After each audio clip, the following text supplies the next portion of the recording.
तो चलिए जी स्टार्ट करते हैं। नेक्स्ट आज हम लोगों ने जो स्ट्रोक का टॉपिक है वो डिस्कस करना है, और इंशाल्लाह इसके अंदर जो भी इम्पोर्टेंट आपके एमसीक्यूज आते हैं वो भी हम लोग जो है ना वो साथ साथ कवर करेंगे। तो सबसे पहले यहाँ पे मैं दो टर्म्स के अंदर जो है ना वो आप लोगों को डिफरेंस क्लियर करना चाहता हूँ कि आपके पास एक टर्म होती है ट्रांजिएंट इस्कीमिक अटैक और एक आपके पास टर्म होती है स्ट्रोक।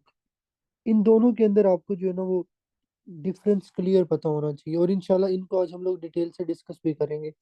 तो लेट्स सपोज ये आपका जो है ना वो सेंट्रल नर्वस सिस्टम है, और उसके बाद नीचे आपका ये आपके सेरिब्रल हेमिस्फीयर्स हैं, नीचे आपका मिड ब्रेन होता है, देन आपकी पोन्स है, मेडुल्ला है, और फिर उसके बाद बैक साइड पे यहाँ पे आपका सेरिबेलम आएगा, और नीचे आपका ये स्पाइनल कोड होता है। अब यहाँ पे बेसिकली जो ट्रांजिट इस्कीमिक अटैक और स्ट्रोक है ना, इसके डेफिनेशन को क्लियर करने के लिए मैं आसान आप लोगों को यहाँ पे एक डेफिनेशन बताऊंगा कि लेट्स सपोज ये जो है ना वो आपके पास एक ब्लड वेसल है जो आपके ब्रेन की तरफ जा रही है, ठीक है। आप कह लो जी it is internal carotid artery या कोई और वेसल है जो आपके ब्रेन की तरफ जाती है। अब बाज दफा क्या होता है, इस वेसल की ना ओक्लूजन हो जाती है, वेसल की ओक्लूजन हो जाती है। अब ये ओक्लूजन क्यों होती है ये आगे हम पढ़ेंगे, बट सिंपल अभी डेफिनेशन का जो कंसेप्ट है वो क्लियर करने के लिए आप लोग याद रखें कि क्या होता है, आपके वेसल की जो है ना वो ओक्लूजन होती है। अब वेसल की ओक्लूजन होने से क्या होता है, अगर आपको न्यूरोलॉजिकल डेफिसिट्स आते हैं, न्यूरोलॉजिकल सिम्टम्स आते हैं, और वो सिम्टम्स आपको जो है ना वो स्पेशली मतलब ये समझ लो कि फॉर ए शॉर्ट टाइम है, ठीक है, अप्रोक्सीमेटली 2 मिनट 4 मिनट, ठीक है, लेस देन 15 मिनट्स हो, न्यूरोलॉजिकल डेफिसिट जो आपको because of occlusion of blood vessel है, but these neurological deficits are less than 15 minutes, ठीक है, मतलब उनका जो ड्यूरेशन है वो लेस देन 15 मिनट्स है, तो ये आपके पास क्या होगा, ट्रांजिएंट इस्कीमिक अटैक होगा। लेकिन एक चीज याद रखनी है कि जब अक्लूजन ऑफ वेसल होती है, न्यूरोलॉजिकल डेफिसिट्स आते हैं, आपके ब्रेन में किसी किस्म की इन्फेक्शन नहीं होती। ये पॉइंट बहुत इंपॉर्टेंट है कि ट्रांजिएंट इस्कीमिक अटैक अटैक के अंदर क्या होगा, न्यूरोलॉजिकल डेफिसिट्स आएंगे, ब्लड वेसल की ओक्लूजन होगी, but there is no infection. ये आपने याद रखना है, इसको बोलते हैं ट्रांजिएंट इस्कीमिक अटैक।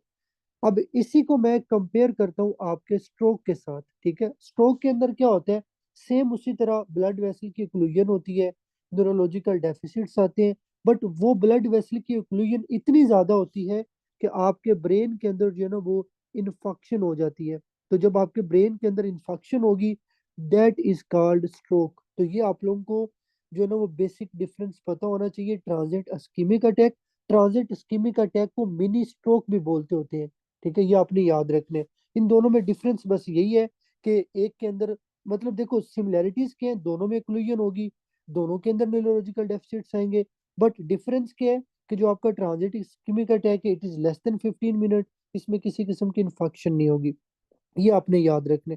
अब यहाँ पे मैं आप लोगों को एक और चीज क्लियर करना चाहता हूँ कि आगे हम लोग पढ़ेंगे इंशाल्लाह कि ये जो ब्लड वेसल की ओक्लूजन होती है ना, इसकी बहुत सारी काजेज होती हैं, ठीक है, इसकी डिफरेंट काजेज हैं जिसकी वजह से क्या होता है, ब्लड वेसल की ओक्लूजन होती है, ओक्लूजन होने की वजह से आपके पास ये सिम्टम्स आते हैं। तो फर्स्ट ऑफ ऑल हम लोग यहाँ पे सबसे पहले पढ़ते हैं कि आपका जो स्ट्रोक होता है उसकी कितनी टाइप्स होती हैं, ठीक है। स्ट्रोक जो है ना वो आपके पास मेन जो है ना वो दो टाइप्स का होता है।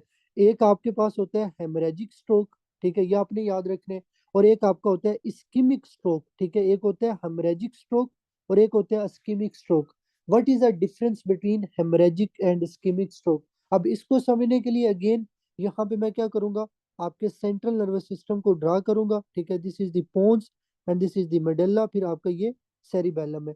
अब मैं कहता हूँ जी मेरे पास एक बंदा आता है, उसका रोड रोड साइड एक्सीडेंट हुआ है, रोड साइड एक्सीडेंट की वजह से क्या हुआ है, उसके ब्रेन के अंदर ना एक ब्लड वेसल फट गई है, रप्चर कर गई है।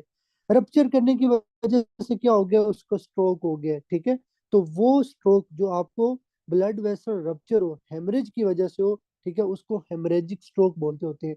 तो जो आपका हेमरेजिक स्ट्रोक होगा, ठीक है, हेमरेजिक स्ट्रोक के अंदर क्या होगा, आपके ब्रेन के अंदर आपके सेंट्रल नर्वस सिस्टम के अंदर हेमरेज होगी, उस हेमरेज की वजह से, ब्लीडिंग की वजह से क्या होगा, आपको स्ट्रोक होगा। But on the other side जो आपका अस्कीमिक स्ट्रोक होता है, ठीक है, अस्कीमिक स्ट्रोक के अंदर क्या होगा, आपने याद रखना है कि किसी भी किस्म का जो है ना वो आपके पास कोई हेमरेज नहीं होगा, ठीक है। जो आपका अस्कीमिक स्ट्रोक होता है it is mainly because of blood vessel obstruction, ठीक है, वो ब्लड वेसल की ऑब्स्ट्रक्शन होती है, ब्लड वेसल के ऑब्स्ट्रक्शन से क्या होगा, आपका जो सीएनएस है इसका अस्कीमिया होगा। ठीक है, अस्कीमिया की वजह से क्या होगा, आपके सीएनएस के अंदर इन्फेक्शन होगी। ठीक है, और अगर आपसे एग्जाम के अंदर पूछा जाए कि आपके सीएनएस के अंदर इन्फेक्शन के बाद जो नेक्रोसिस होती है उसकी कौन सी टाइप है, देखो नेक्रोसिस क्या होता है, basically it is the cell death. ठीक है, देखो ना, जो आपके ब्रेन के अंदर सेल की मतलब इन्फेक्शन हुई है उसकी डेथ हो जाएगी, वो जो डेथ होगी ना it is because of necrosis. अब एग्जाम में एमसीक्यूज आता है कि नेक्रोसिस तो बड़ी तरह की होती है, बट सीएनएस में कौन सी नेक्रोसिस होती है, तो आप लोगों ने लिक्विफेक्टिव जो है ना वो नेक्रोसिस को याद रखना, ये आपको बताना चाहिए। तो अब हम यहाँ पे पढ़ते हैं, आपकी बुक में उसने जो इस्कीमिक स्ट्रोक है इसको यहाँ पे मेंशन किया हुआ है। पहले हम लोग इस्कीमिक स्ट्रोक पढ़ेंगे, फिर आगे हेमरेजिक पढ़ेंगे। तो इस्कीमिक स्ट्रोक के अंदर उसने क्या लिखा है, अस्कीमिया होगा। अब देखो ना, हम आगे पढ़ेंगे कि अस्कीमिया क्यों होते हैं।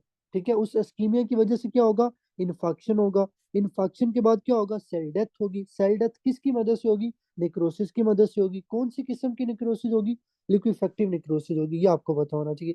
अब मैंने आपको ये चीज पढ़ाई है ऊपर कि जो अस्कीमिक स्ट्रोक होता है it is mainly because of obstruction. ठीक है, तो लेट्स सपोज ये मैं आपके पास ना एक ब्लड वेसल है जो आपके सीएनएस की तरफ जा रही है।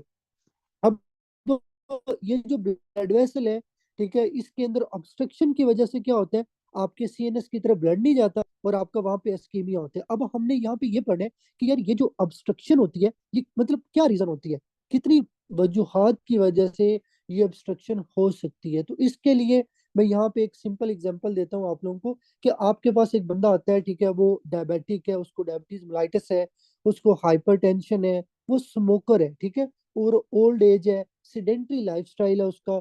और आपको पता है all these are the risk factor for atherosclerosis.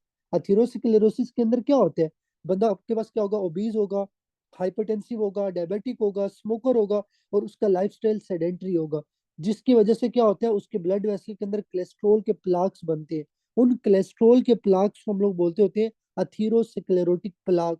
अब बाज दफा क्या होता है कि आपके पास ड्यू टू डिफरेंट रीजंस, ठीक है, ड्यू टू डिफरेंट रीजंस क्या होता है कि जब आपका ये प्लाक रप्चर करते हैं ना, ठीक है, इस प्लाक के रप्चर करने की वजह से फिर क्या होता है, यहाँ पे बेसिकली आपके पास क्या हो जाता है, क्लोट बन जाए। क्योंकि देखो ना, आपके ब्लड के अंदर प्लेटलेट्स घूम फिर रही है, तो जब आपका ये प्लाक रप्चर करते हैं ना, तो इसके ऊपर आके प्लेटलेट स्टिक करती हैं। जब प्लेटलेट स्टिक करेंगी तो क्या होगा, आपका वहां पे थ्रम्बस बनेगा, थ्रम्बस के बाद वहां पे क्लॉट बन जाएगा।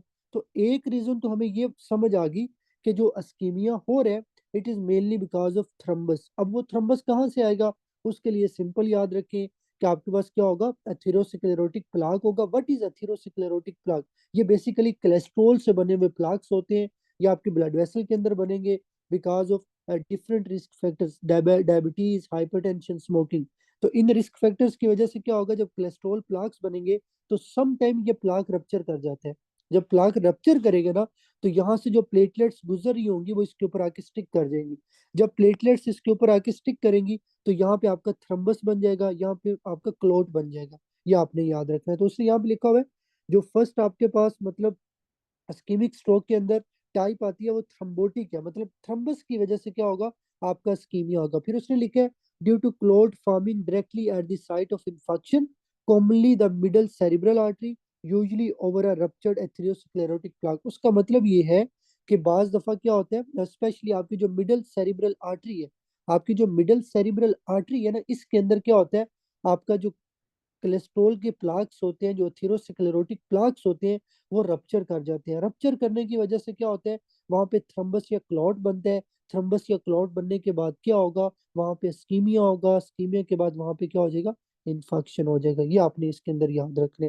तो this is the first type. अच्छा, ये तो हमने पढ़ लिया। अब सेकंड, बहुत इंपॉर्टेंट, ये आपके एग्जाम में सबसे ज्यादा पूछी जाने वाली चीज है। देखें जी, अब यहाँ पे लेट्स सपोज ये आपका हार्ट है, ठीक है, ये आपका हार्ट है और ये आपका सेंट्रल नर्वस सिस्टम है। ठीक है, और आप लोगों ने पढ़ा हुआ है कि आपके सेंट्रल नर्वस सिस्टम की तरफ इंटरनल कैरोटिड आर्टरी जाती है। अब होता क्या है कि बाज दफा कुछ पेशेंट्स ऐसे होते हैं, उनको हार्ट के अंदर ना कोई अंडरलाइंग डिजीज होती है। डिजीज क्या हो सकती है, हो सकता है उस मरीज को इन्फेक्टिव एंडोकार्डाइटिस हो, मैंने आप लोगों को पढ़ाया हुआ है। हो सकता है इस मरीज की इंटरनल कैरोटिड आर्टरी की स्टेनोसिस हो सकता है इस मरीज को डीवीटी हो, डी वेन थ्रोम्बोसिस। ठीक है। ये आप लोगों ने पढ़ा होगा कि डी वेन थ्रोम्बोसिस में क्या होता है, आपकी डीप वेन्स होती है, उनमें थ्रम्बस बनते हैं। वो थ्रम्बस आपका टूट के राइट, जो आपका हार्ट है उसकी राइट साइड पे आएगा, ठीक है। हार्ट की राइट साइड से मतलब अगर एक बंदा है उसको दिल के अंदर सुराख है, मतलब आपका जो बेसिकली लेफ्ट एट्रियम और राइट एट्रियम के दौरान जो फारामन ओवेल होते हैं, कुछ लोगों के अंदर ये क्लोज नहीं होता। जब फारामन ओवेल आपका क्लोज नहीं होता तो उसको क्या बोलते होते हैं, पेटेंट फारामन ओवेल। तो अब अगर एक बंदा उसको डीवीटी है, उसकी डीप वेन्स ऑफ लेग के अंदर क्या थ्रम्बस है, ये थ्रम्बस टूटता है आपके राइट हार्ट में जाता है। अब आप लोग मुझे ये बताओ, अगर आपके लेट्स सपोज ये आपका लेफ्ट एट्रियम है और ये आपका राइट एट्रियम है, अगर इन दोनों के दरमियान यहाँ पे सुराख है, तो जो राइट एट्रियम के अंदर थ्रम्बस या क्लोट आएगा, क्या वो यहाँ से आगे निकल के आपके लेफ्ट हार्ट के अंदर पॉसिबल है या नहीं? मतलब वो यहाँ से गुजर के लेफ्ट हार्ट के अंदर आ सकता है या नहीं आ सकता? ये मैंने आप लोगों को कार्डियोवास्कुलर सिस्टम में भी पढ़ाया था, जिसको बोलते हैं पैराडॉक्सिकल एम्बोलाई। पैराडॉक्सिकल एम्बोलाई का मतलब होगा कि आपका जो थ्रम्बस है वो आपके राइट साइड ऑफ हार्ट से निकल के आपके लेफ्ट साइड ऑफ हार्ट में आ जाए।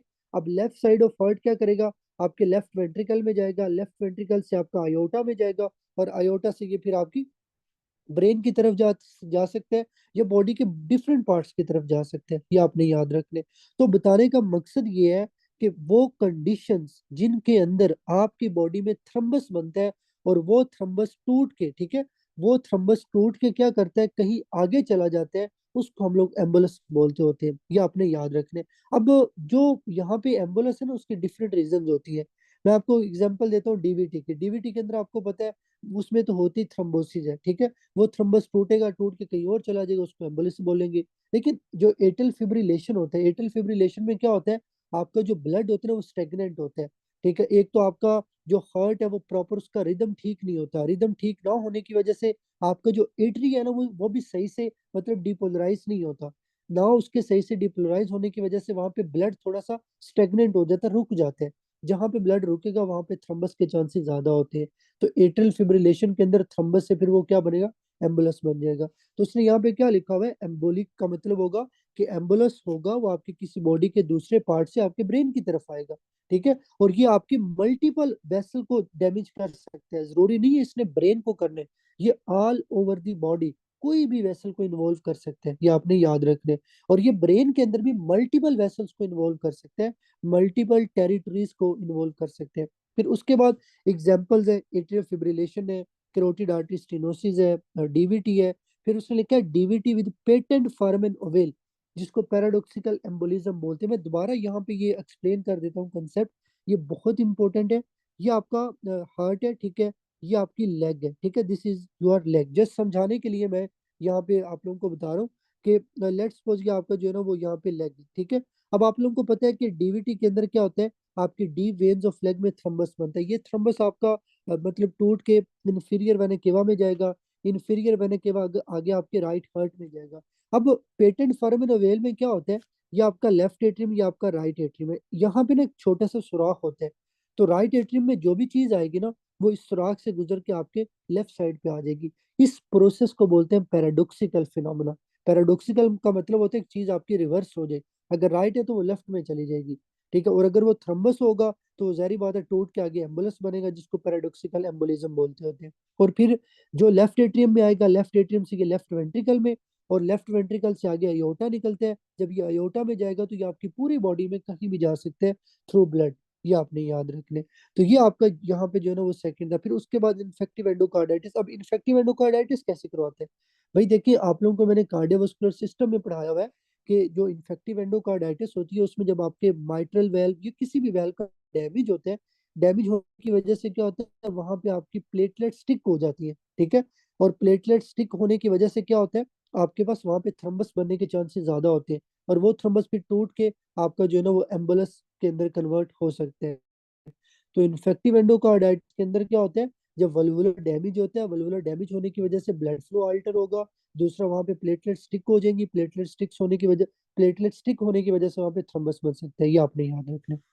अच्छा जी, उसके बाद आता है आपका हाइपोक्सिक, ठीक है। ये बहुत ही आसान, देखो ना, ये आपका let's suppose again central nervous system है, ठीक है। और ये आपके एक वेसल है जो आपके ब्रेन की तरफ जा रही है। भाई ये जो ब्लड वेसल है, लेट्स सपोज एक बंदा उसके अंदर जो हेमरेज होती है, ठीक है, उसका रोड साइड एक्सीडेंट होता है, ठीक है। रोड साइड एक्सीडेंट की वजह से क्या होता है आपके पास, या एक सिंपल मैं एग्जांपल और देता हूँ कि एक पर्सन है, आपने उसको जो है ना वो उसका बीपी बहुत ज्यादा था, आपके पास इमरजेंसी में आया, आपने उसको ऐसी ड्रग दी है जिससे उसका बीपी ना सडन ड्रॉप कर गया, उसको सिस्टेमिक हाइपोटेंशन हो गई है। तो भाई अगर आपकी मेजर वेसल के अंदर ब्लड नहीं होगा तो हाइपोटेंशन होगी, तो ये ब्लड तो आगे ब्रेन की तरफ नहीं जाएगा। जब आपके ब्रेन की तरफ ब्लड नहीं जाएगा तो क्या होगा, इसको बोलते हैं हाइपोपरफ्यूजन। ठीक है, सिस्टेमिक हाइपोपरफ्यूजन का मतलब ये है कि जब भी आपकी बॉडी के अंदर सीवियर सिस्टेमिक हाइपोटेंशन होगी, उसकी वजह से आपके परफ्यूजन नहीं होगी आपके ऑर्गन की, ब्रेन की, जिससे आपको क्या हो सकता है, हाइपोक्सिया हो सकता है। ये आपने याद रखना है। अच्छा, फिर एक उसने लिखा हुआ है हाइपोक्सीमिया। अब यहाँ पे again, what is the difference between hypoxic and hypoxaemia, मतलब what is the difference between hypoxia and hypoxaemia, इनमें क्या डिफरेंस होता है। देखिए, ये आपका ब्लड है, ठीक है, और ये आपका टिश्यू है। मैं कहता हूँ मेरे पास एक बंदा आता है, उसके ब्लड के अंदर जो है ना वो ऑक्सीजन पूरी है, उसके ब्लड के अंदर जो है ना वो आपके पास ऑक्सीजन पूरी है, but due to any reason, ठीक है, ड्यू टू एनी रीजन ये जो ऑक्सीजन है ना, ये आपके टिश्यू को नहीं मिल पाती। जब आपके टिश्यू को ऑक्सीजन नहीं ना मिलती, उसको बोलते होते हैं हाइपोक्सिया। हाइपोक्सिया का मतलब होता है जब आपके टिश्यू को ऑक्सीजन ना मिले। अच्छा, अगर मैं कहूँ कि एक बंदा और मेरे पास आया है, उसके ब्लड के अंदर ही ऑक्सीजन कम है, ठीक है, उसके ब्लड के अंदर ऑक्सीजन है ही नहीं, या ऑक्सीजन की डेफिशिएंसी है, या ऑक्सीजन कम है, तो उसको बोलते हैं हाइपोक्सीमिया। तो हाइपोक्सिया होता है जब आपके टिश्यू का, मतलब टिश्यू को ऑक्सीजन कम मिले, ठीक है। फिर जो हाइपोक्सीमिया, इसका मतलब होता है आपके ब्लड के अंदर ऑक्सीजन कम है, ये आपने इसमें याद रखना है।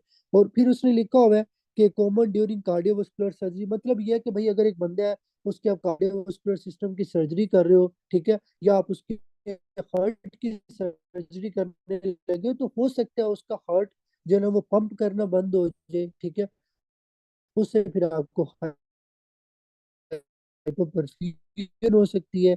और ये जो बेसिकली आपके पास हाइपोपरफ्यूजन, वो वाटर शेड एरियाज, और मैंने आप लोगों को पढ़ाया हुआ है वाटर शेड एरियाज क्या होते हैं। बेसिकली ये ब्रेन के वो एरियाज है जहाँ पे इन्फेक्शन के चांसेस सबसे ज्यादा होते हैं, और ये आपके ब्रेन में वो एरियाज होते हैं जहाँ पे इंटीरियर जो आपकी सेरेब्रल आर्टरी है वो मिडल के साथ मिलती है, और मिडल आपकी पोस्टीरियर सेरेब्रल आर्टरी के साथ मिलती है। मतलब इनका जो फ्यूजन पॉइंट होता है ना, जो इंटीरियर और मिडल के दरमियान, मिडल और आपका पोस्टीरियर के दरमियान, यहाँ पे बेसिकली जो एरिया होता है ना, उसको वाटर शेड एरिया बोलते हैं, क्योंकि ये एरियाज आपके इन्फेक्शन से ज्यादा जो है ना वो डैमेज होते हैं। ये आपने याद रखने।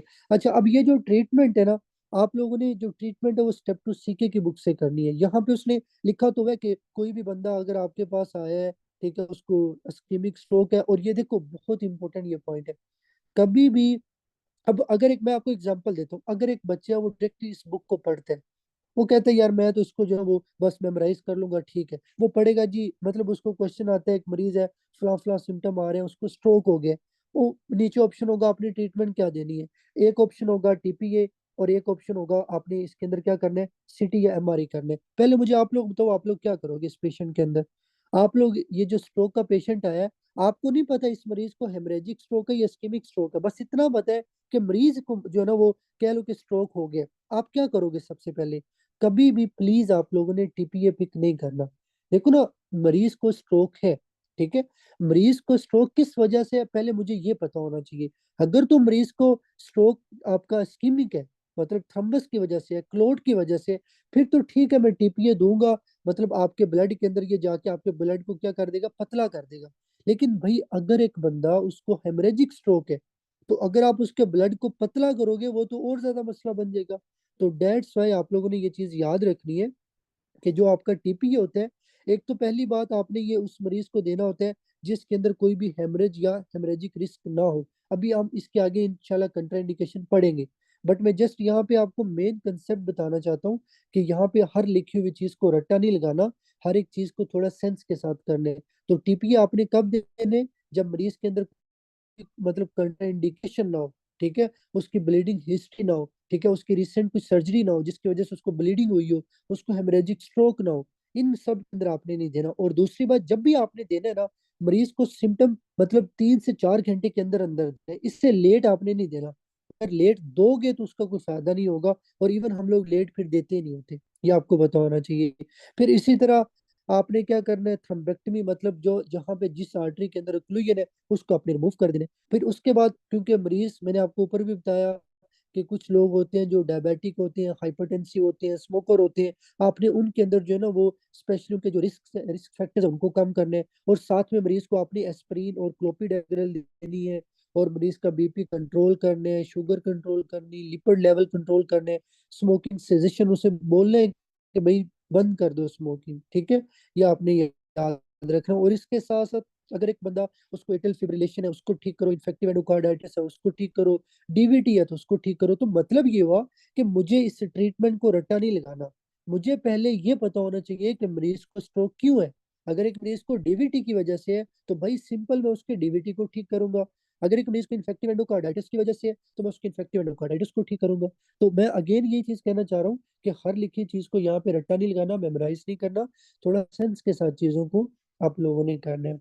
तो ये आप लोगों का जो है ना वो इस्केमिक स्ट्रोक का टॉपिक था। जल्दी से मुझे बताएं आप लोग के ये जो इस्केमिक स्ट्रोक का जस्ट ये वाला जो पैर है, इसमें कोई भी लाइन जो आपको लग रहा है कि यार इसका मुझे पता नहीं है या कंसेप्ट नहीं पता, ये मुझे जस्ट क्लियर करिए। ये क्लियर है सब लोगों को? इस्केमिक स्ट्रोक का जो टॉपिक है ये क्लियर है, ठीक है जी। उसके बाद नेक्स्ट हम लोग यहाँ पे पढ़ते हैं ट्रांजिट इस्केमिक अटैक। ये मैंने आपको बता दिया है कि इसमें क्या होता है, आपको न्यूरोलॉजिकल डिसफंक्शन होते हैं, बट वो मतलब रिवर्सिबल और ब्रीफ होगा, ठीक है। मतलब मरीज को सिम्टम आ रहे होंगे, आपको पता चलेगा 5-6 मिनट बाद ये तो ठीक हो गए, उसके न्यूरोलॉजिकल जो सिम्टम है वो रिवर्सिबल है, लेकिन कोई भी इन्फेक्शन नहीं होगी। ये आपने याद रखना। और एमआरई नेगेटिव होगा। मतलब जब आप मरीज मेरे पास आया, मुझे आके बोलता है डॉक्टर साहब मेरी ना जो दाई साइड है ना वो कमजोर हो गई है, और ये अभी 2-3 मिनट पहले ऐसे हुआ है। मैं क्या करता हूँ, मरीज का एमआरआई करता हूँ, एमआरआई के ऊपर मुझे कुछ नहीं मिलता, और 5 मिनट बाद मरीज कहता है डॉक्टर साहब मैं ठीक हो गया हूँ। तो मतलब मरीज को शॉर्ट पीरियड के लिए न्यूरोलॉजिकल डेफिसिट्स हुए, और उसके बाद आपने मरीज को थोड़ी देर वेट किया, देखा ऑटोमेटिकली वो ठीक हो गए, आपने एमआरआई किया वो भी नेगेटिव है। तो इसको बोलते होते हैं ट्रांजिट इस्कीमिक अटैक। मतलब क्या होगा, ट्रांजिट का मतलब होगा for a short time, ischaemic attack का मतलब क्या होगा कि आपके ब्रेन के अंदर जो है ना वो due to occlusion, due to any reason जो आपके ब्रेन की तरफ ब्लड फ्लो को स्टॉप कर रही है, उसकी वजह से आपको थोड़ी देर के लिए फोकल न्यूरोलॉजिकल डिसफंक्शन होगा। लेकिन अगर ये ओक्लूजन लंबी हो जाती है तो वहां पे ये जो ट्रांजिट इस्कीमिक अटैक है ये आपका इस्कीमिक स्ट्रोक के अंदर कन्वर्ट हो सकता है। ये आपने इसमें याद रखने। अच्छा, फिर उसने लिखा है कि मेजोरिटी में जो लोग होते हैं उनको लेस देन 15 मिनट में सिम्टम ठीक हो जाते हैं। फिर उसने लिखा है कि ये होता क्यों है, स्कीमिया क्यों होता है। एम्बुलस की वजह से हो सकते हैं, स्मॉल वेसल स्टेनोसिस की वजह से हो सकता है, ये आपने याद रखना है। फिर उसके बाद ये बहुत इंपॉर्टेंट पॉइंट है, और आपके एग्जाम में ज्यादातर जो क्वेश्चन आते हैं ना ट्रांजिट इस्कीमिक अटैक का, वो इस लाइन से आता होता है। मैं आपको पहले क्वेश्चन बताता हूँ, फिर आप लोगों से डायग्नोसिस पूछेंगे, फिर आप लोगों को बताऊंगा कि कैसे याद रख रहे हैं। वो आपको बोलेगा कि एक पेशेंट है, उसकी 65 साल एज है, ठीक है। ये बंदा हाइपरटेंसिव है, स्मोकर है, डायबिटिक है, और उसके बाद हाइपर लिपिडेमिक है, सिडेंट्री लाइफस्टाइल है। इसको कुछ साल पहले जो है ना वो आपके पास दिल का मसला बना था, हार्ट अटैक हुआ था, अभी आपके पास आया है, आपको आके बोलता है डॉक्टर साहब जो है ना वो मैं बैठा होता हूँ, अचानक से मेरी ना विजन लॉस, मतलब मुझे कुछ दिखाई नहीं देता, और बाद में ऑटोमेटिकली ठीक हो जाता है। अब ये पहली बात, ये जो इसको सडन से विजन लॉस होती है ना और ये ठीक हो जाता है, इसको बोलते हैं अमोरियोसिस फोगस, ठीक है। अमोरियोसिस फोगस क्या होता है कि मरीज की विजन लॉस होगी फॉर अ शॉर्ट टाइम, आपको बोलेगा बस ठीक हो गया अब, फिर 2-4 मिनट बाद हो सकता है उसको दोबारा अटैक हो जाए। तो आपको क्या होगा, मतलब ब्रीफ रिवर्सिबल क्या होगी, एक तरह से ट्रांजिट विजुअल विजुअल लॉस होगा, ठीक है। अब ये क्यों होता है, जहरी बात है भाई, विजन का मसला तो आपकी रेटिनल आर्टरी आएगी, रेटिनल आर्टरी के अंदर क्या होता है आपका एम्बुलस होता है। अब ये कहाँ से आता है, मतलब जहरी बात है, रेटिनल आर्टरी के अंदर ये जो एम्बुलस है ये कहीं ना कहीं से आया होगा, ये ज्यादातर आपकी इंटरनल कैरोटिड आर्टरी से आते हैं। तो यहाँ पे इसमें जो लिखा हुआ है ना कैरोटिड आर्टरी डिजीज, आप लोगों ने इसमें इंटरनल कैरोटिड आर्टरी को याद रखना है कि आपकी जो, क्योंकि मैंने आप लोगों को पढ़ाया था ना कि internal carotid artery ophthalmic artery देती है, और ऑप्थेल्मिक आर्टरी फिर आगे जाके रेटिनल जो आपकी ब्रांचेस आती है वो बनाती है। तो वो लोग जिनको इंटरनल कैरोटिड आर्टरी के अंदर अथीरोस्क्लेरोटिक प्लाक्स होते हैं, वो यहाँ से रप्चर करके आपके, मतलब यहाँ पे जब वो प्लाक रप्चर करेगा थ्रम्बस बनेगा, वो थ्रम्बस यहाँ से टूट के आपका रेटिनल आर्टरी में जा सकता है, और वहां पे ओक्लूजन करवा सकते हैं। ये आपने याद रखने। तो ये क्लियर है सब लोगों को, शाबाश जल्दी से बताएं। ट्रांजिट इस्कीमिक अटैक का टॉपिक क्लियर है, शाबाश जल्दी से बताएं। ठीक है जी। उसके बाद अब हम थोड़ा सा ऊपर चलते हैं, ठीक है, कि ऊपर उसने क्या लिखा हुआ है कि कोई भी आपके पास एक पेशेंट है, उसको अस्कीमिक इवेंट हुआ है, कोई भी अस्कीमिक अटैक हुआ है, तो आपको ये पता होना चाहिए कि यार इस बंदे को अगर अटैक हुआ है तो पहले 12 से 24 घंटों के अंदर ब्रेन में क्या चेंजेस मिलेंगी, 24 से 72 घंटों के अंदर ब्रेन में क्या चेंजेस मिलेंगी। आप लोगों ने इनको मेमोराइज करना, और ये आपके एग्जाम के एमसीक्यूज हैं कि आपको एग्जाम में क्वेश्चन आएगा कि एक पेशेंट है, उसको लेट्स सपोज जो है ना वो 13 आवर्स पहले जो है ना वो आपके पास स्कीमिक अटैक हुआ था। आप बताओ इस दौरान या इतने घंटों के अंदर आपको ब्रेन में क्या नजर आएगा। तो पहले 24 घंटों के अंदर आपको जो साइटोप्लाज्म है वो इयोजिनोफिलिक नजर आता है। ठीक है, इयोजिनोफिलिक का मतलब होता है पिंक। ठीक है, और फिर पिक्नोटिक न्यूक्लियाई मतलब ये होगा कि आपके जो न्यूरॉन्स होंगे वो रेड आपको नजर आएंगे, उसको बोलते हैं पिक्नोटिक न्यूक्लियाई। इसके अंदर आपके जो न्यूरॉन्स होंगे वो रेड हो जाएंगे। अच्छा, अगर 24 से 72 घंटे गुजर गए तो निक्रोसिस हो जाएगी। निक्रोसिस कौन सी होगी, पीछे पढ़ाया, लिक्विफेक्टिव नेक्रोसिस, और आपको न्यूट्रोफिल नजर आएंगे। अगर आपका 3 to 5 डेज हो गए तो वहां पे मैक्रोफेजेस नजर आएंगे। और आपके ये माइक्रोग्लाइल सेल्स होते हैं, बेसिकली माइक्रोग्लाइल सेल्स आपके मैक्रोफेजेस हैं ब्रेन के अंदर। अगर 1 से 2 हफ्ते हो गए तो क्या होगा कि जहाँ जहाँ पे आपका स्कीमिया या डैमेज होगा वहां पे आपके एस्ट्रोसाइट जाएंगे, एस्ट्रोसाइट जाके उस एरिया को ठीक करने की कोशिश करेंगे, जो डेड होगा उसको खा लेंगे। ठीक है, तो उसको बोलते हैं रेक्टिव ग्लाइयोसिस। लेकिन मैंने आप लोगों को पहले भी बताया कि ब्रेन का जो पार्ट डेड हो गया ना वो कभी ठीक नहीं होता। ठीक है, ये जो एस्ट्रोसाइट्स है ना ये वहां पे जाके जो भी डेब्रीज है उनको खा जाएंगे। ठीक है, उसको रेक्टिव ग्लाइयोसिस बोलते होते हैं। और साथ में क्या होगा, वस्कुलर प्रोलिफरेशन होगी, ये आपको बताना चाहिए। और अगर 2 हफ्तों से ज्यादा टाइम गुजर गया तो वहाँ पे स्कार बन जाएगा। तो बताने का मकसद ये है कि एग्जाम के अंदर आपको टाइम बताया जाएगा कि यार एक बंदा, उसको इतने घंटे पहले इतने दिन पहले अटैक हुआ था, अभी उसके ब्रेन में आपको क्या हिस्टोलॉजी के ऊपर फीचर नजर आएगा। तो ये आप लोगों ने इसमें याद रखना है। अच्छा जी, उसके बाद नेक्स्ट है आपका स्कीमिया ब्रेन डिजीज या स्ट्रोक। उसने लिखा हुआ है कि it is the irreversible neuronal injury, जो कि आपके 5 मिनट्स ऑफ हाइपोक्सिया के बाद होती है। मतलब ये है कि अगर आपके ब्लड के अंदर मतलब ऑक्सीजन की डेफिशिएंसी है, ऑक्सीजन की डेफिशिएंसी की वजह से आफ्टर 5 मिनट्स क्या होगा, आपके ब्रेन के अंदर जो न्यूरॉन्स की इंजरी होगी ना वो इरिवर्सिबल हो जाएगी, फिर आप उसको कभी भी ठीक नहीं कर सकते। और फिर मैंने आप लोगों को पढ़ाया भी है ये कि मोस्ट वल्नरेबल जो एरियाज होते हैं ना ब्रेन के अंदर हाइपोक्सिया की वजह से डैमेज होने वाले, हिप्पोकैम्पस है। ठीक है, उसके बाद नियोकोर्टेक्स है, सेरिबेलम के अंदर परकंजी सेल होते हैं, और वाटर शेड एरियाज होते हैं। और ये आपके एग्जाम का एमसीक्यूज है जो आप लोगों से पूछा जाएगा कि बताइए जी ब्रेन के अंदर कौन से एरियाज हैं जो मोस्ट वल्नरेबल होते हैं हाइपोक्सिया की वजह से, या जहाँ पे due to sudden hypoxia injury के चांसेस ज्यादा होते हैं। तो हिप्पोकैम्पस, नियोकोर्टेक्स, सेरिबेलम के परकंजी सेल, और वाटर शेड एरियाज, ये आप लोगों ने प्लीज याद रखने हैं। उसके बाद उसने लिखा हुआ है कि स्ट्रोक को देखने के लिए हम लोग नॉन कंट्रास्टिटी करते होते हैं पहले, हेमरेज को रूल आउट करने के लिए। देखो ये बात मैं आप लोगों को पीछे बता रहा था, before TPA can be given, मतलब यह है कि टीपीए देने से पहले, टिश्यू प्लाज्मिनोजन एक्टिवेटर देने से पहले आपने हेमरेज को रूल आउट करना है। ये कैसे करना है, सीटी स्कैन करना है। ठीक है, ये सीटी क्या करेगा, आपको 6 से 24 घंटों के अंदर अंदर जो भी चेंज होगी ना ये आपको शो करवा देगा। लेकिन जो एमआरआई है ना, एमआरआई आपको 30 से 30 मिनट के अंदर जो भी चेंज होती है वो बता देगा। तो इट्स मीन कि अगर आपसे एग्जाम में पूछा जाए कि ब्रेन के अंदर एक मरीज को 1 घंटा पहले अटैक हुआ था, आप कौन सा करेंगे, सीटी करेंगे या एमआरआई करेंगे। अगर तो टाइम के लिहाज से पूछा जाए ना, कि क्योंकि आपको पता है 1 घंटे के अंदर सीटी तो बताएगा नहीं, सीटी ने तो आपको यूजली आफ्टर 6 आवर जो चेंजेस आएंगे वो बतानी है। तो अगर आपने बिफोर 6 आवर चेंजेस को देखने तो उसके लिए एमआरआई बेस्ट होता है, ये आपको बताना चाहिए। तो ये बेसिकली आप लोगों का जो है ना वो टॉपिक था। देखो जो चीजें मैंने आपको बताई हैं पढ़ाई है ना, इस तरह से आप लोगों ने इसको याद रखना है, इससे ज्यादा आप लोगों को एग्जाम में नहीं पूछा जाएगा। तो शाबाश, जल्दी से बताएं ये जो आपको टॉपिक है। ठीक है, फर्स्ट जो 3 कह लें के पैराग्राफ्स हैं ये क्लियर है सब लोगों को, इनमें कोई प्रॉब्लम तो नहीं है। ठीक है जी। अच्छा जी, उसके बाद नेक्स्ट हम लोग यहाँ पे डिस्कस करेंगे सेरिब्रल अडीमा को। ठीक है, अब सेरिब्रल अडीमा का मतलब क्या, पहले क्या डेफिनेशन है सेरिब्रल अडीमा की। तो भाई देखो, सेरिब्रल का मतलब होगा सेरिब्रल हेमिस्फेयर। ठीक है, आपका जो ब्रेन का पैरेनकाइमा या ब्रेन का टिश्यू है। ठीक है, और अडीमा का मतलब ये है कि जब आपके ब्रेन पैरेनकाइमा के अंदर फ्लूइड की अकोमोलेशन होगी उसको सेरिब्रल अडीमा बोलेंगे। अब आप खुद सोचें, अगर आपके ब्रेन में पानी इकट्ठा हो जाए तो आपके ब्रेन के अंदर तो प्रेशर बढ़ जाएगा, तो उसको बोलते हैं इंक्रीज इंट्राक्रेनियल प्रेशर। मतलब ये है कि जब आपके ब्रेन के पैरेनकाइमा में पानी इकट्ठा होता है इसको सेरिब्रल अडीमा बोलते हैं। इस पानी इकट्ठा होने की वजह से क्या होगा, इंट्राक्रेनियल प्रेशर ज्यादा हो जाएगा। ये आप लोगों ने याद रखना है। अब नेक्स्ट इंपॉर्टेंट कंसेप्ट है, हर बच्चे को पता होना चाहिए, ब्रेन के अंदर जो अडीमा बनता है ना वो दो तरह का होता है, ठीक है। और इन दोनों को मैं इंशाल्लाह एक्सप्लेन करूंगा अच्छे तरीके से, आप लोगों ने ध्यान से सुनना है, ठीक है। अब देखें जी, एक होता है साइटोटॉक्सिक अडीमा और एक होता है वेजोजेनिक अडीमा, दोनों मैं एक्सप्लेन करता हूँ। लेट्स सपोज कि आपका जो है ना वो क्या है, ब्रेन है, ठीक है। यहाँ पे आपका कह लीजिए this is the brain parenchyma, आपके ब्रेन का टिश्यू है, ठीक है।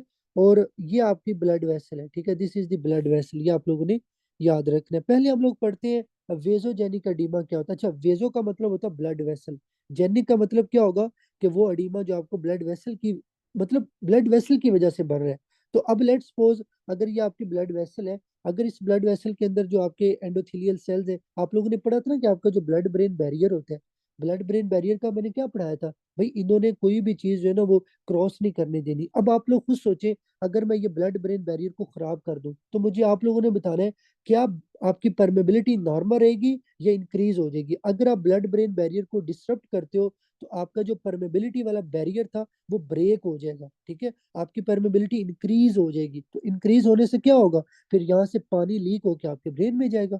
तो वहां पे पानी जब इकट्ठा होगा उसको हम बोलेंगे अडीमा। और ये अडीमा क्यों है, ये आपको वेसल की वजह से है, आपके जो ब्लड ब्रेन बैरियर है उसकी वजह से आ रहा है, तो उसको बोलते हैं वेजोजेनिक अडीमा। अब बात ये है कि भाई ये ब्लड वेसल की जो आपका ब्लड ब्रेन बैरियर है ये क्यों डैमेज होता है, क्या रीजन है। तो इसकी बहुत सारी रीजन हो सकती है। हो सकता है एक बंदे को ब्रेन में इन्फ्लेमेशन हो, इन्फ्लेमेशन की वजह से ब्लड ब्रेन बैरियर डिस्टर्ब हो गया, इन्फेक्शन हो सकती है। फिर उसके बाद आपने याद रखना है स्कीमिया हो सकता है, ट्रॉमा हो सकता है, आपके ब्रेन के अंदर ट्यूमर हो सकता है। इन सब की वजह से आपको क्या हो सकता है, ब्रेन के अंदर जो आपका ब्लड ब्रेन बैरियर है वो डिस्टर्ब होगा। डिस्टर्ब होने की वजह से क्या होगा, आपके फ्लूइड की अकोमुलेशन हो जाएगी। और ये फ्लूइड जो अकोमुलेट होगा ना, ये एक्स्ट्रा सेलुलर होगा, मतलब जो आपके ब्रेन के अंदर सेल्स होंगे उनके आउटसाइड होगा, उसको हम लोग एक्स्ट्रा सेलुलर फ्लूइड जो है ना वो बोलते होते हैं। ये भाई आप लोगों ने इसमें याद रखने। तो this is the vasogenic oedema, ये आप लोगों ने इसमें इंपॉर्टेंट पॉइंट याद रखने। अच्छा, उसके बाद है आपके पास साइटोटॉक्सिक एडिमा। अब इसको आप लोगों ने ध्यान से सुनना है। देखो ये आपका ब्रेन के अंदर सेल है, ठीक है, ये आपकी ब्लड वेसल है, this is the blood vessel. अब मैंने आप लोगों को ये चीज पीछे भी पढ़ाई हुई है कि बाज दफा क्या होता है। अब देखो अगर यहाँ पे मैं कहता हूँ कि एक बंदा उसके सेल के अंदर सोडियम का लेवल ज्यादा है, मुझे आप लोगों ने बताना है अगर सोडियम का लेवल सेल के अंदर ज्यादा है तो जो पानी की मूवमेंट होगी वो ब्लड वेसल से टूवर्ड द सेल होगी या टूवर्ड द सेल, मतलब from the cell toward blood vessel होगी। मतलब पानी आपका ब्लड वेसल से सेल के अंदर आएगा या आपके सेल से बाहर आपके ब्लड वेसल में जाएगा। जस्ट मुझे पहले आप लोग ये कंसेप्ट क्लियर करवा दें। तो बताएं जी क्या होगा, ब्लड टू सेल होगा, गुड, ठीक है, ब्लड टू सेल होगा। तो ये क्यों होगा, मैंने आप लोगों को पहले भी बताया है, सिंपल याद रखो, जहां पे सोडियम ज्यादा होगा ना पानी उस तरफ आएगा, बिकॉज जो सोडियम है ना ये वाटर को अट्रैक्ट करते हैं। तो अगर सोडियम सेल के अंदर ज्यादा है तो आपके यहाँ से क्या होगा, पानी लीक होकर आपके सेल में आ जाएगा, आपके सेल के अंदर फ्लूइड अकमुलेट हो जाएगा। इसको बोलते हैं इंट्रासेल्युलर फ्लूइड अकमुलेशन। और ये क्यों हो रहा है, ये ऑस्मोटिक शिफ्ट की वजह से हो रहा है। देखो ना, आप लोगों ने पढ़ा था कि हमारे जो सेल होते हैं, हमारे सेल्स के ऊपर यहाँ पे एक सोडियम पोटेशियम एटीपेस पंप होता है। इस पंप का काम है सोडियम को बाहर फेंकना, पोटेशियम को अंदर लेके आना। अब अगर मैं इस पंप का डिसफंक्शन करता हूँ, ये पंप खराब हो जाता है, तो मुझे आप लोग बताओ क्या आप सोडियम को बाहर फेंक सकते हो, पोटाशियम को अंदर लेके आ सकते हो। अगर आपका ये पंप खराब हो जाए आप कभी भी नहीं लेके आ सकते, ठीक है। तो क्या होगा, सोडियम अंदर इकट्ठा हो जाएगा, जब सोडियम अंदर इकट्ठा होगा तो आपका फिर फ्लूइड जो है ना वो मूव करेगा। तो उसने यहाँ पे लिखा हुआ है साइटोटॉक्सिक एडिमा क्या होता है, इसमें बेसिकली इंट्रासेलुलर फ्लूइड की अकोमुलेशन होती है ड्यू टू ऑस्मोटिक शिफ्ट। ये क्यों होता है, बिकॉज सोडियम पोटेशियम पंप का डिसफंक्शन होता है, सोडियम सेल में ज्यादा हो जाएगा। अब ये सोडियम पोटेशियम पंप का डैमेज क्यों होता है भाई, हो सकता है एक मरीज को स्कीमिया हो सकता है एक मरीज को हाइपर अमोनीमिया हो सकता है किसी को SIADH हो, सिंड्रोम ऑफ इनअप्रोप्रिएट ADH। तो इन सब के अंदर क्या होगा, आप लोगों ने याद रखना है कि आपके जो बेसिकली फ्लूइड की अकोमुलेशन है वो सेल के अंदर ज्यादा होगी। फिर है वेजोजेनिक एडीमा लिखा है, इसमें फ्लूइड अकोमुलेशन होती है outside the cell because of blood brain barrier disruption, permeability ज्यादा होती है। और ये आपको स्कीमिया की वजह से होता है, ट्रोमा, हेमरेज, इन्फ्लेमेशन, ट्यूमर, इन सब की वजह से क्या हो सकता है आप लोगों को वहां पे जो ना वो अडीमा हो सकता है, ये आपने याद रखना है। फिर नीचे उसने ये डायग्राम लिखी, देखो ये आपका मैस है, ये आपके ब्रेन के अंदर क्या एक मैस है, ठीक है, ट्यूमर है। और इस ट्यूमर के इर्द गिर्द ये व्हाइट व्हाइट आपको क्या नजर आ रही है, फ्लूइड नजर आ रहा है। तो बेसिकली आपको ट्यूमर के इर्द गिर्द क्या मिलेगा, वहां पे फ्लूइड की अकोमोलेशन मिलेगी। तो उसने यहाँ पे लिखा हुआ है, एरोज आपको क्या रिप्रेजेंट कर रहे हैं, सराउंडिंग वेजोजेनिक एडिमा, मतलब जो ट्यूमर है उसके इर्द गिर्द आपको एडिमा नजर आ रहा है। तो भाई ये आप लोगों ने इसके अंदर जो है ना वो चीजें याद रखनी है। तो अब मुझे आप लोग बताओ कि ये जो पूरा पेज आप लोगों को क्लियर है या नहीं, सब लोगों को फर्स्ट एड का ये पेज क्लियर है या नहीं? ठीक है, ठीक है। अब बाकी इंशाल्लाह जो अब देखो, आज हम लोगों ने पढ़ा स्ट्रोक, ठीक है, स्ट्रोक क्या होता है, उसकी काजेज क्या हैं, और फिर उसके बाद हमने पढ़ा कि what is transit ischemic attack. फिर उसके बाद हमने पढ़ा मतलब टाइप्स ऑफ एडिमा। अब हम कल पढ़ेंगे कि लेट्स सपोज मैं कहता हूँ कि एक बंदा है, उसके इंटीरियर सेरिब्रल आर्टरी का स्ट्रोक है, एक बंदे को मिडिल सेरिब्रल आर्टरी का स्ट्रोक है, एक बंदे को पोस्टीरियर सेरिब्रल आर्टरी का स्ट्रोक है। इनको क्या क्या सिम्टम्स आएंगे, और उन सिम्टम्स की बेस पे उनको कौन कौन से सिंड्रोम के नाम दिए गए हैं। तो प्लीज आप लोगों ने इतने अच्छे, देखो न्यूरोलॉजी जो है ना ये डिफिकल्ट नहीं है, अगर समझ के करोगे तो चीजें आसान है। लेकिन अगर आप लोग रट्टा लगाओगे, मैंने आप लोगों को तरीका बताया है, ये फर्स्ट एड को कैसे आप लोगों ने तैयार करना है। बाकी इंशाल्लाह कल जितने भी आपके सिंड्रोम्स आते हैं वो मैं कवर करवाऊंगा, ठीक है। उसमें हम लोग पढ़ेंगे कि कौन सी सर्कुलेशन के डिस्टर्ब होने से क्या सिम्टम आते हैं। तो वहां पे फिर इंशाल्लाह हमारा ये जो टॉपिक है ये कंप्लीट